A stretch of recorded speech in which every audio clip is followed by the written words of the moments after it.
What's up guys, welcome to yet another analysis video. This time I'm going to be casting game 3 of Hero Marine versus Bunny at the IEM Katowice 2023. This was the last series for both of these players in the group stage, and at this point the stakes are a little bit lower than it usually is. For example, Bunny already could not advance from this group, and Hero Marine was already guaranteed to advance. However, Hero Marine was playing for up to a first place in his group seed, which would be very impactful for his run. And Bunny is also playing for up to $2,300 if he won this series. So, although he was not he could not advance anymore, it's safe to say that he's definitely trying his best in this series, because that is not chump change. But as we dive in here into this series, Hero Marine was already doing quite well in this group stage, as he did beat Maru actually in his first series, already showing that TVT dominance that he has. Already showed us in his own region against people like Clem and Spirit. So it's always really cool to see Big Gabe, aka Hero Marine, go up against Korean Terrans, because I feel like he's one of the most consistent Terrans in Europe. He always plays his normal level, and I think that's really cool to see. It's definitely a very enviable trait to have. As I just lowered the volume here real quick so I can make sure you guys can hear me. And Bunny does go for an SCV scout, while Hero Marine doesn't. They're both going mirror builds, so this means that Hero Marine will have a slight economic advantage, but Bunny has the option of tacking on a reactor onto the barracks after the Reaper, as he knows he doesn't need a second Reaper to be safe. But this is of course completely optional, as he does go for the second Reaper. And in this case, the roles are reversed, as Hero Marine does not scout, but he still slaps on the reactor. And this is a bit scary for Hero Marine, because the reason you always do this with an SCV scout is because if you go reactor and it turns out the guy is proxying you, then you might have a very difficult time holding it. But it will pay off in the end. I guess he saw the SCV scout and thought maybe that's not a proxy Rax SCV scout timing, and that's why he opted for a reactor anyways. So other than that, pretty much a mirror build. You'll notice that Terrans do remove SCVs from the gas before they make their CC, so they can get that extra expansion slightly faster. And in this case, both players are going to opt to make a few extra Reapers and Hellions, as already Bunny goes up to 3 Reaper, 2 Hellion, which is super standard in TVT. And Hero Marine are using that reactor to go for also 3 Reaper, 2 Hellion. He has the option, and he chooses to do so, add another extra 2 Reapers, 1 Hellion, which will send him up to 8 units. But as of so far, this is just pretty much a mirror unit composition. Bunny is kind of positioning here to poke up the ramp, which is not going to end well for him. But he does disengage quite well with the grenades. He actually threw a couple of those grenades a bit too stacked on top of each other, but it's enough to allow his escape. So it does turn out fine for him. Now Bunny, on the other hand, he chooses to go for a Cyclone after these 5 units, but this will give Hero Marine a little window to hit before that Cyclone is out, right? He still has 10 seconds to attack before that Cyclone is out. So really a perfect timing here for Hero Marine. Great micro on both parts, but Hero Marine of course taking the better edge. Now the Cyclone is out, so Bunny really has nothing to be afraid of, as he will pick off a few units on the retreat of Hero Marine. Hero Marine actually doing really good micro. He could have just right-clicked back home and just save as many units as he can, but he's really good at identifying these trades that he can possibly take as the grenades hit. So really well done. You can see by the units lost tab here, it slightly favors Hero Marine, but he does get those 3 SCVs, which will pay off in the long run, as Bunny already down in eco a little bit. Hero Marine, this is a very common tactic. Once you get the slight edge in the game, you can send your Raven to drop a turret in the mineral line, and this will amplify your advantage even a little bit more if you get a couple of SCVs. It can also be used if you're behind to try and get back in the game economically. The problem with that is that if you're behind, generally you will have less units, right? So using your Raven energy to harass means you will have a harder time in straight up fights. But here I think it does end up faring well for Bunny, because even though he loses some mining time and 2 SCVs, he does kill the Cyclone, which is quite nice. It will make it a lot harder for Hero Marine to keep the map control, as he only has a single Reaper left as a fast unit. But here is a very crucial part of the game, because you can see Hero Marine already secured himself a 5 SCV lead, right? 3 with the Reaper Hellion push and 2 with the Raven, which means Bunny can't even afford to make a 3rd base, while Hero Marine just finished his.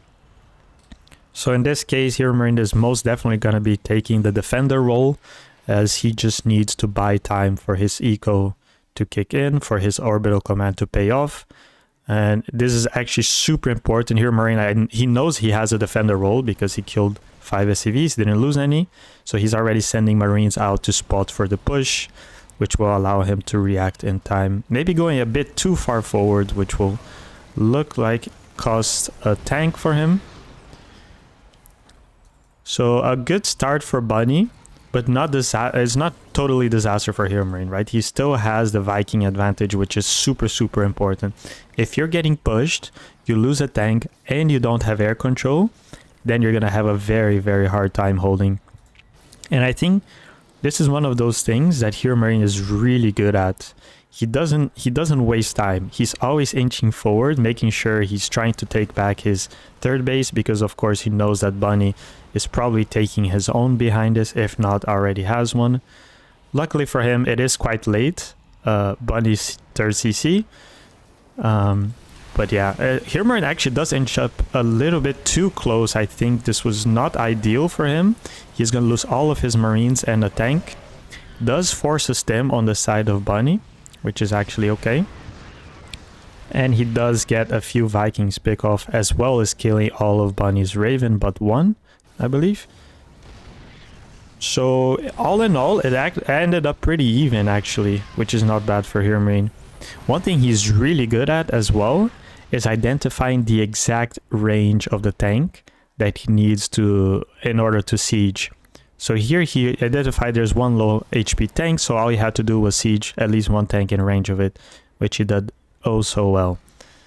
So securing this 3rd is super, super important, because as you can see, Hero Marine was super saturated in his previous bases, and this is going to give him like an insane economic boom, which is going to be important to start his Marine productions. You need that mineral income to sustain this extra barracks. You can see he still doesn't have enough money to produce, as he just now started mining from his 3rd. But as he does so, Marines will start popping out 5 by 5, while Bunny has no infrastructure whatsoever. He just finished 2 extra barracks, which will have to slap on reactors. That's going to be an extra 40 seconds until Bunny starts pumping Marines. Meanwhile, Hero Marine already pumping Marines 5 by 5, adding his extra 4th and 5th barracks. So really, Big Gabe taking the complete control of the early game here. All he has to do is defend. He has a sensor tower, so he can't be caught out of position. A decent little poke there. Does end up getting a Viking for free. Bunny almost made a big mistake, because if he had killed this rock, there's a chance one of the siege tanks would have died. So saved by the bell over there. Hero Marine does take a few free hits. Bunny, this is a little bit unfortunate for Bunny, because I'm sure he was hoping to kill the sensor tower, which he finally does so with the vision of the Vikings. And this is Bunny's call, right? Like, this is his chance to try and get Hero Marine off guard. Unfortunately, he does end up rotating while Hero Marine rotates there as well, but he does catch Hero Marine a little bit late on the siege. But 2 matrices from the Raven that Hero Marine kept alive is going to secure him a pretty solid fight here. I mean, he is going to lose a few extra tanks, but he kills all of the Marines from Bunny. And meanwhile, Hero Marine are still pumping Marines 9 by 9. 1-1 is going to finish. He has combat shields, and Really, Bunny is on his death throes here. I think at this point, there's not much he can do. If I was him, I would probably just back off and play the long game, try to turtle behind Vikings and sensor towers, and maybe get a late 4th base while at it. But he is going to overstay his welcome here, and Hero Marine is just going to crush this for an easy dub, which will actually send Bunny into possible retirement. As you can tell by the title of the video, this is Bunny's last match since IEM Katowice. He has not played any online tournaments since then. He has been kind of in the dark about what he's going to do for the next year's circuit. But yeah, after getting last place in the group, I feel like it will be very disheartening for him as a Korean Terran. He does try a last-ditch effort here with the SCV pull, but Hero Marine is just so good with his tank positioning. He sieges one all the way back, which was shelling SCVs from the start. And really well done by Hero Marine. The reason I chose this game, like I said, was because it was Bunny's last game, but I also wanted to showcase Hero Marine a little bit, why he is so scary in TVT. He's just so solid. He doesn't really do anything that's wild, but this game was actually quite wild by Hero Marine standards, where he went for 5 Reapers, 3 Hellion push. But other than that, it was just a 1 turret harass and then back to his main to defend until he lands his 3rd. And really just impeccable defense by him. Really well done by Big Gabe. I do hope to hear from Bunny in the future. I really like watching him play. He has very original builds in general, so I will miss him if he decides to retire after for this circuit. As you may have heard from the announcement, GSL did shrink quite a lot, but I really hope he stays around. Otherwise, if you guys enjoyed this video and you want to see more, let me know in the comment section below, and don't forget to like and subscribe, as it does help the channel a lot as I'm trying to grow it. Other than that, I'll see you guys in the next video and have a great day.